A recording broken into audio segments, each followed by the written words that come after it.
आज की video class 10 science और इसके अंदर जो चैप्टर है वो है विद्युत धारा के चुंबकीय प्रभाव। उसके कुछ महत्वपूर्ण प्रश्न हैं बोर्ड 2025 के लिए। ये वे प्रश्न हैं जो बोर्ड में हर बार पूछे जाते हैं और इसमें कुछ एमसीक्यू भी हैं और कुछ बड़े प्रश्न भी हैं, तो आपको लाभ मिलेगा। तो शुरुआत करते हैं। आज का पहला प्रश्न है, प्रश्न किस प्रकार से बन सकता है। तो मैंने ये प्रश्न कुछ बनाए हैं। तो इसमें पहला प्रश्न ये है कि दो अक्रिय गैसों के नाम बताइए। अक्रिय गैसें हैं और जिनका उपयोग हम विद्युत बल्बों में, और आपने देखा होगा कि साइंस के अंदर एक पार्ट है पहला जिसके अंदर विकृत गंधिता के लिए भी अपन अक्रिय गैसों का उपयोग करते हैं। तो यहाँ पे जो प्रश्न है कि दो अक्रिय गैसों के नाम बताओ, तो पहले जो गैस है वो है नाइट्रोजन। तो अगर बोर्ड में आता है तो आप इसको लिख के आना। एक तो है नाइट्रोजन पहली गैस, और दूसरी गैस है आर्गन। ये दो गैसें अक्रिय हैं और आपने देखा होगा कि साइंस के अंदर जो पहला पार्ट है उसमें विकृत गंधिता को रोकने के लिए जिस गैस का उपयोग करते हैं चिप्स की थैलियों में, वो आपकी नाइट्रोजन है। ठीक है। और एक गैस है आर्गन, इसका उपयोग विद्युत बल्बों के तंतु की आयु बढ़ाने में किया जाता है। तो यानी कि इन दोनों जो गैस हैं इनका उपयोग हम एक तो करते हैं विकृत गंधिता के रूप में, और इसका उपयोग करते हैं अपन यानी कि जो विद्युत बल्ब में, और विद्युत बल्ब में एक जो तंतु होता है उसकी आयु बढ़ाने में इस अक्रिय गैस का उपयोग किया जाता है। तो जो पहला प्रश्न है इसका वो हो गया आंसर, एक तो हो गया नाइट्रोजन और दूसरा हो गया आर्गन। इस क्लियर। अब आता है सेकंड प्रश्न है, बल्ब के तंतु किस धातु का बनाता है। तंतु आपने देखा होगा कि जो बल्ब होता है उसमें बीच में एक फिलामेंट लगा होता है, तो वो किस धातु का होता है। तो इसका नाम है, उस धातु का नाम है टंगस्टन धातु है। और ये धातु का जो गलनांक है काफ़ी ज़्यादा होता है और वो होता है 3380 डिग्री सेंटीग्रेड। ठीक है। तो हमारा प्रश्न था कि बल्ब का तंतु किस धातु का बनाया जाता है, और इसका आंसर होगा टंगस्टन धातु का होता है। अगर वो गलनांक पूछे तो इसका गलनांक होता है 3380 डिग्री सेंटीग्रेड। ठीक है। तो इसमें दो प्रश्न बन गए आपके। तो आज का जो तीसरा प्रश्न है, उच्च गलनांक की एक प्रबल धातु का नाम बताइए। तो प्रश्न ऐसे ऐसे बन के आएंगे। तो उच्च गलनांक, जिसका गलनांक बहुत ज़्यादा हो उसे बोलते हैं उच्च गलनांक की प्रबल धातु है, और वही है आपकी टंगस्टन। तो देखो ये प्रश्न तीन चार प्रकार से पूछ सकता है। तो जो थर्ड प्रश्न है उसका आंसर होगा टंगस्टन धातु। ठीक है। प्रबल, उच्च गलनांक की प्रबल धातु, क्लियर हो चुका। नेक्स्ट देखो, विद्युत बल्बों में अक्रिय गैस क्यों भरी जाती है। तो जो अक्रिय गैस है इसका जो भरने का कारण क्या है, जो तंतु होता है, बल्ब के तंतु, बल्ब के तंतु की आयु की वृद्धि के लिए, आयु की वृद्धि के लिए इन अक्रिय गैस का उपयोग किया जाता है। तो देखो ये प्रश्न एमसीक्यू में भी आ सकता है और एक ऑब्जेक्टिव प्रश्न में भी आ सकता है। देखो चार प्रश्न क्लियर हो गए। अब आते हैं पांचवें प्रश्न, फ्यूज को परिपथ में किस क्रम में जोड़ता है। फ्यूज आपने देखा होगा, फ्यूज जो होता है इसका उपयोग हम लोग करते हैं घर के विद्युत परिपथ को जलने से बचाने के लिए। और आपने देखा होगा कि जब कभी अकस्मात लघु पतन या अतिभारण हो जाता है तो हमारे घर की लाइट एकदम चली जाती है। तो वो क्यों होता है, क्योंकि वो फ्यूज वहाँ से उसका कनेक्शन हट जाता है। तो फ्यूज को जो है परिपथ के किस क्रम में जोड़ते हैं, तो इसका आंसर होगा श्रेणी क्रम में। ठीक है, क्लियर हो चुका।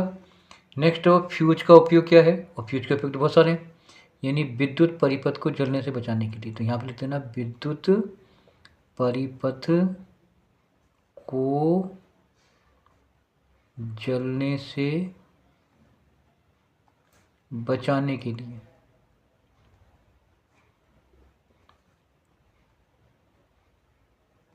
ठीक है।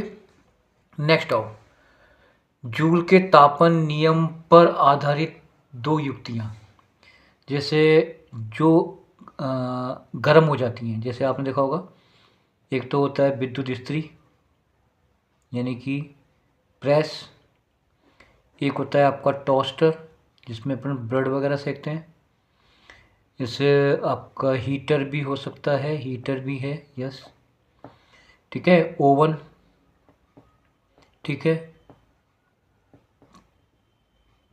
तंदूर भी हो सकता है। तो ये कुछ युक्तियां हैं, ठीक है। देखो 7 प्रश्न क्लियर हो गए। अब आते हैं प्रश्न नंबर 8वां लेकर के।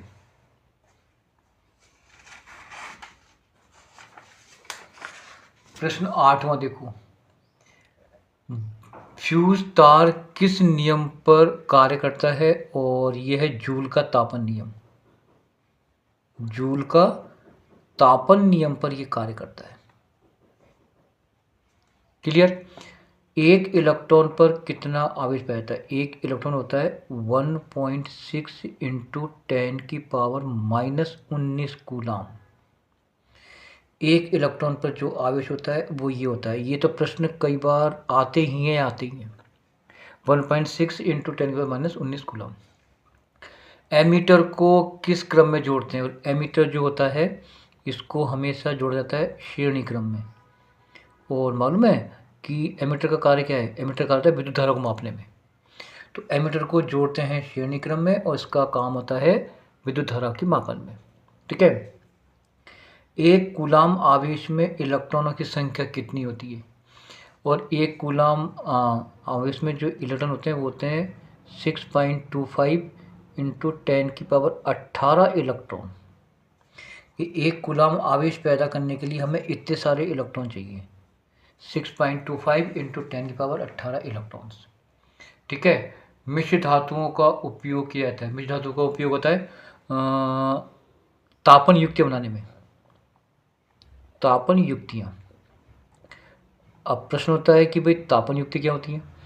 तापन युक्तियाँ होती हैं जैसे कि प्रेस, हीटर, ओवन, ये सब तापन युक्तियाँ हैं जो विद्युत धारा के संपर्क में आने पर गर्म हो जाती हैं, उसे बोलते हैं तापन युक्तियाँ।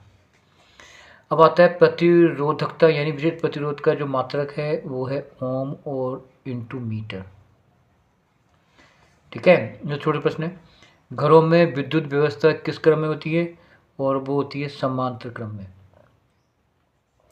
समांतर क्रम में होती है बेटा, यानी कि जो घरों में जो लाइट व्यवस्था होती है ना घरों में, वो समांतर क्रम में होती है।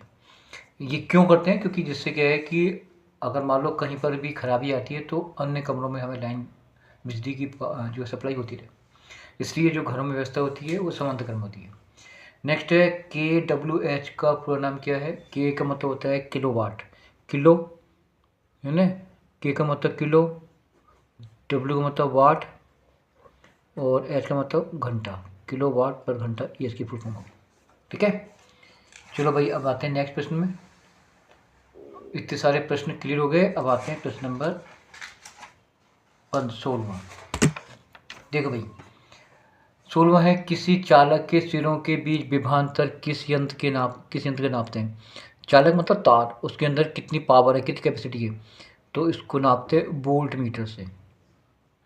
किससे नापते हैं? वोल्ट मीटर से, ठीक है। अब आता है वोल्ट मीटर को परिपथ के किस क्रम में जोड़ते हैं? और वो जोड़ते हैं समांतर क्रम में।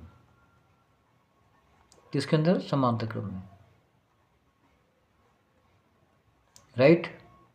चलो भाई, विद्युत धारा का व्यापारिक नाम क्या है? और वो है यूनिट, राइट। चलो आगे आ जाओ।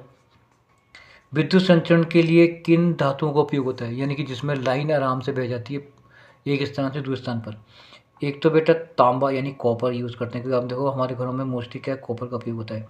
एक होता है एल्यूमिनियम, एल्यूमिनियम तो यानी Al। तो ये दो धातुएं हैं जिनका उपयोग विद्युत संचरण में करते हैं। किसी चालक का प्रतिरोध उसके क्षेत्रफल का होता है, मतलब व्युत्क्रमानुपाती। तो प्रतिरोध जो होता है वो क्षेत्रफल के व्युत्क्रमानुपाती होता है, अर्थात क्षेत्रफल ज़्यादा होगा तो प्रतिरोध कम होगा, क्षेत्रफल कम होगा तो प्रतिरोध ज़्यादा होगा। जितना भी क्षेत्रफल ज़्यादा होगा उसका प्रतिरोध कम होगा, ठीक है। अब आते हैं नेक्स्ट प्रश्न। देखो इस प्रकार के प्रश्न भी बन के आ सकते हैं। देखो ये कई बार इस प्रकार के प्रश्न आए, सम्मिलित करो इस प्रकार के आए, ठीक है। तो यहाँ पर ये एक भाग ए होगा, एक भाग बी होगा, आपको ज्वाइंट करना है। आवेश का मात्रक है कूलाम, ठीक है। सही है, ऐसे जोड़ना है आपको। विद्युत धारा का मात्रक है एम्पियर, तो इसका जुड़ जाएगा एम्पियर से, राइट। प्रतिरोधकता, इसका आता है मात्रक ओम मीटर, ओम मीटर ये रहा, ठीक है। शक्ति का मात्रक वोट होता है, तो यहाँ पे जोड़ो उसको, ठीक है। विभवांतर का मात्रक वोल्ट होता है, तो इसको वोल्ट से जोड़ो। kWh इसको बोलते हैं यूनिट, यानी किलोवाट पर आवर। और प्रतिरोधकता का ओम मीटर, तो देखो मैंने ये 2 बार लिख दिया। अब मैंने क्यों लिखा, कई बार क्या होता है कि ओम की जगह ये चिन्ह लगा देते हैं और इसी जगह इंटू करके एम लगा देते हैं। तो अगर ऐसे आए तो यूँ आपको जोड़ना है, और अगर ओम मीटर आए तो यूँ जोड़ना है। तो इस प्रकार के प्रश्न बनेंगे आपके बोर्ड में। धन्यवाद।